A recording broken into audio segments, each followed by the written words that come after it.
Hey everyone, happy Wednesday. Today I wanted to get on here and talk about another subject that is near and dear to my heart because of my life experience and the things that I've come to learn. And that is emotional boundaries and how difficult that can be, even for regular people, and especially if you are an empath. And hey everyone, thanks for joining. Hey Eva, thanks for joining. If you don't know what an empath is, it's defined as a person with the paranormal ability to apprehend the mental or emotional state of another individual. So this is kind of a word that we hear a lot these days. Like we hear empath all over the place. Highly sensitive person, empath, we hear it.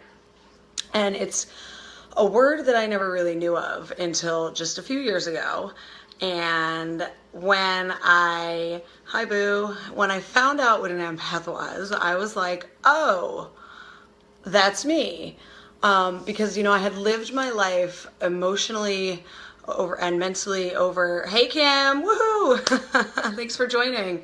I had lived my life emotionally overstimulated and just reading the thoughts and emotions of others. And I was really, really frustrated because I could read everybody and nobody could read me. And I didn't understand why I had to communicate emotions, because why should I have to tell you what I'm feeling when I know what you're feeling? So therefore you should know what I'm feeling at all times. So when you grow up in a house that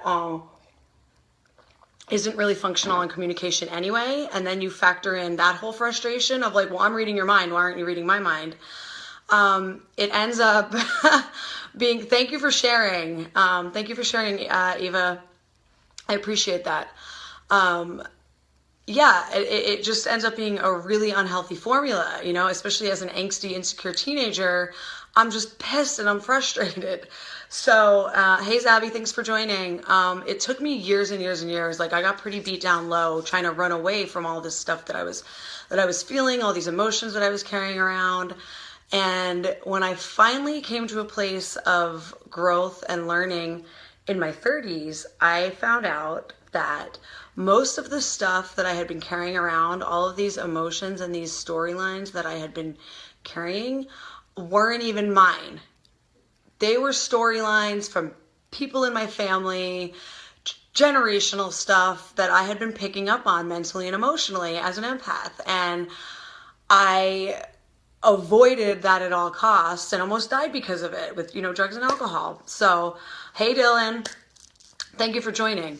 So it's a challenge to be an empath, especially, growing up in the 80s and 90s when you never heard this word. Maybe now it's a little more friendly. People understand what that word means, In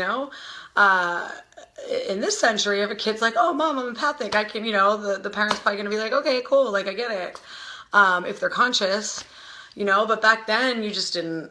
We didn't talk about anything. So I'm certainly not going to be in there telling my family, hey, I could read your mind, right? True. So this is touching on a new blog I just wrote. The link is up there. It's on Elephant. So if you guys want to read the whole thing, please check it out. This is just going to be a quick chat about it. I know that tons of you guys, especially quite a few of you that are watching, are empathic and you get it.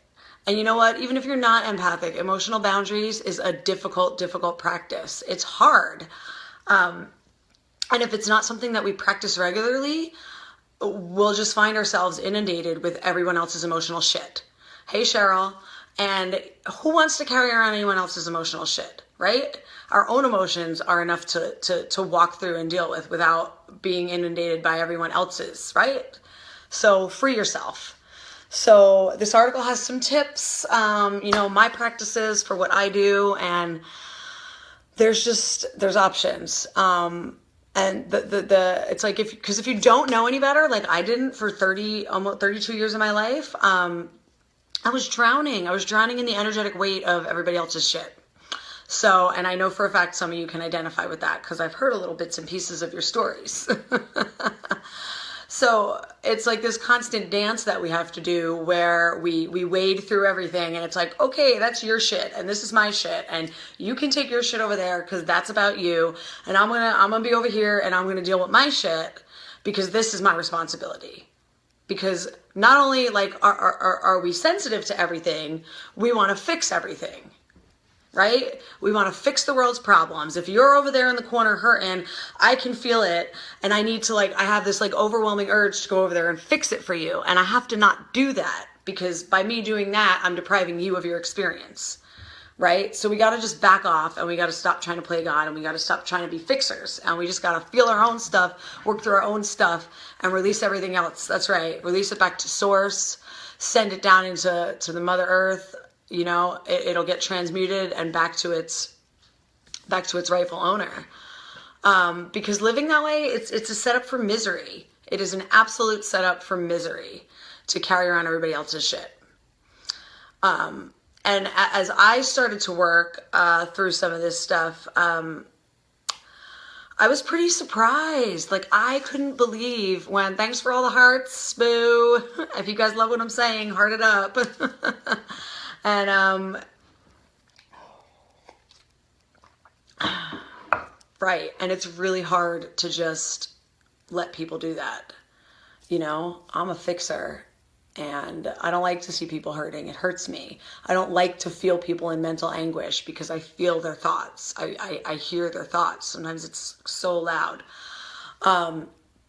And like I was saying, when I saw all this, I was blown away that most of it wasn't even mine. So I was sitting there and I was like, I spent my life running away and avoiding and in denial for over stuff that wasn't even mine. I was blown away. And I immediately, this is when I started changing my life around, and I embraced meditation, and I embraced Buddhist principles, and I was practicing yoga, and I was living more holistically, and I really, really started to be able to observe and see what was mine and what was everybody else's, and it was super, super empowering and super, super freeing.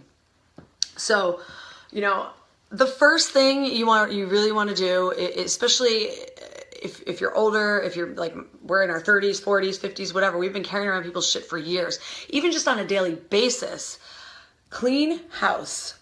Go through whatever your day was, go through the last 10 years of your life. Wait, I'm talking, get in there, get nitty, get gritty, get dirty.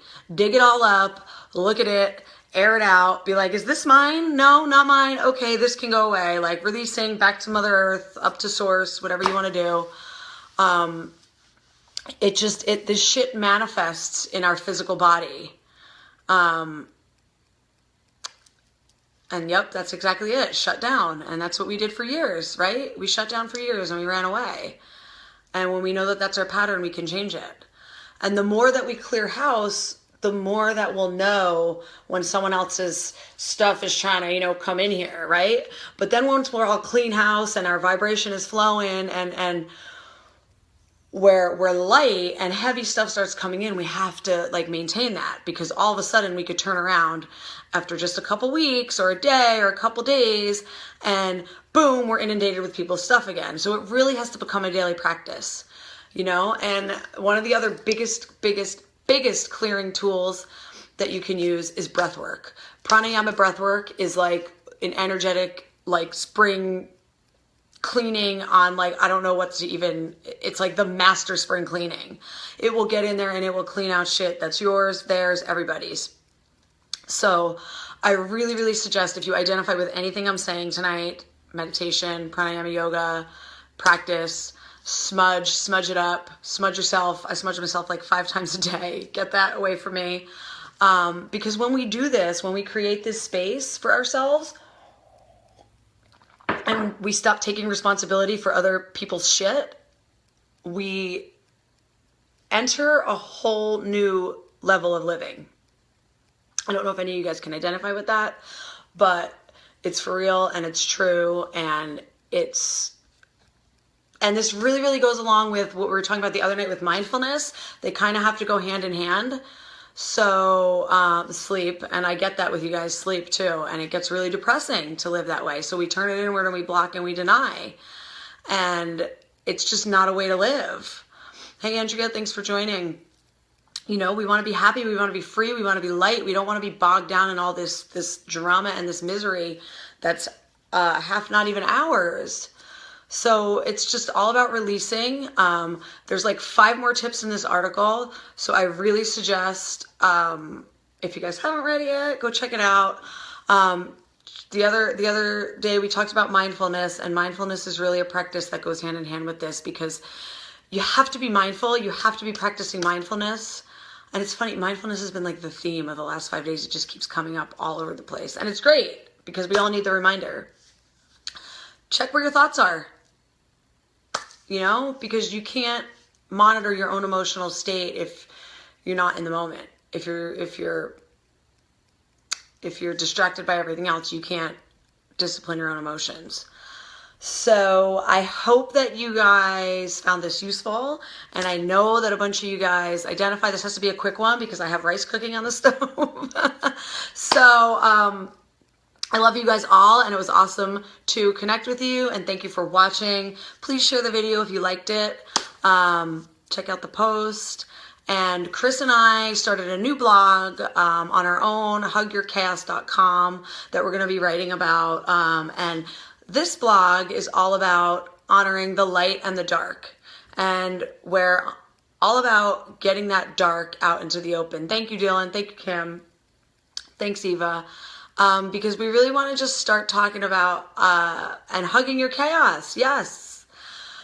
We want to start talking about acknowledging that darkness. Like, let's stop fucking pretending everybody's got it all together. We don't. It's okay. We get angry. Yeah, and we're still spiritual. So hug your chaos, right? Catchy. So yeah, check out the new blog if you guys haven't yet. Francis, love you. Michelle, thank you guys so much for joining. I'm about to take off, but please watch the video from the beginning. Let me know what you guys think. As always, my inbox is always open. Please comment. I love hearing from you guys. I love talking to you guys about this stuff. And check out the blog. So I'll see you guys soon. Thank you for watching. I gotta go check my rice before it. Alicia, Chris, hey y'all. Love you guys. Bye.